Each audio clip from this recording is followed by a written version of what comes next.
Le Cru 2023 Roannais, c'est une version augmentée, c'est-à-dire une version de Festum où il y a toute la base comme ça, mais à chaque fois, bam, on rajoute des choses. Sans perdre le fil conducteur du spectacle, l'esprit du spectacle est là où ça creuse, mais on l'augmente avec des gens, d'autres musiques, d'autres artistes.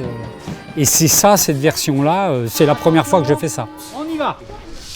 Et on avance doucement, tout doucement. Ça commence par une déambulation, c'est-à-dire qu'on invite les gens à marcher avec nous, avec les monstres.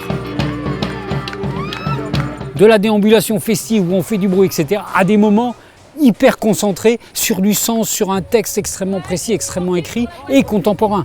Ça me plaît beaucoup, c'est-à-dire comment amener des gens qui sont très éloignés du théâtre à écouter un texte contemporain. J'étais dans le monde et en dehors du monde. Nous tenons à développer l'ouverture et la diversité des événements culturels.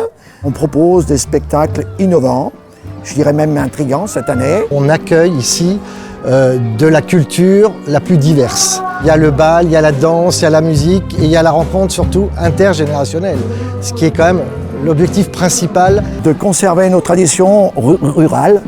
On parlait des feux de la Saint-Jean, donc c'est un petit peu dans ce cadre-là. J'avais envie, dans ce spectacle où on est un peu dans des esthétiques un peu quand même bizarres, de monstres, etc., de ne pas avoir un instrument trop conventionnel, connu, etc., et un peu roots, quoi, un peu rustique. J'ai rencontré les professeurs du conservatoire avec qui on allait travailler, et moi, dans tous les cas, j'avais écrit des choses. Certains se sont emparés de la proposition de faire une petite création avec leurs élèves. C'est le cas avec le groupe des flûtes.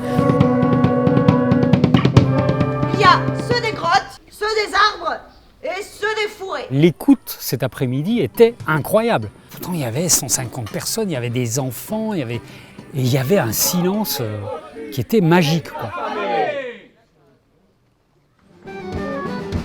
Comme il y avait un gros volume de musiciens qui faisaient la version augmentée de cette représentation vraiment très exceptionnelle, on a commencé par poser des petites annonces dans des centres sociaux, des EHPAD, pour faire des carrés de 10 sur 10. J'ai fabriqué les costumes pour les flûtes, les sax. Moa est allée faire une immersion, par exemple, dans l'EHPAD où elles avaient tricoté et dans différents endroits. C'était une sorte de troc. Tu portes un costume, il va se passer quelque chose, donc qu'ils aient l'imaginaire qui démarre, puis qu'ils aient aussi une expérience un peu sensorielle, donc il y a des matériaux, il y a des choses à toucher, ils sont tous différents, ça c'est très important.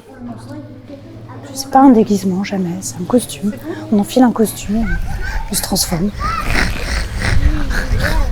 Les ateliers têtes de monstre, c'est des ateliers qu'on propose. Ça peut être des écoles, ça peut être des EHPAD. Je viens avec les têtes de monstres et je raconte l'histoire des monstres. Et à la fin de cette rencontre, j'invite les gens à choisir une des têtes et on les photographie avec la tête sur eux. Sur ces photos noir et blanc, on rajoute de la couleur, on met de la couleur et on écrit les mots qui ont été écrits pendant les ateliers d'écriture. Et ça donne une exposition qui, comme aujourd'hui, est montée et présentée à l'issue du spectacle.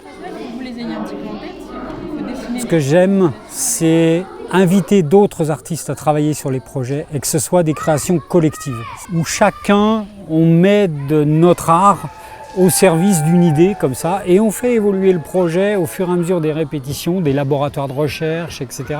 Et c'est comme ça qu'on écrit nos spectacles. Partir, il faut rentrer. Il faut se dire adieu. Te faire des câlins, je remets ma tête.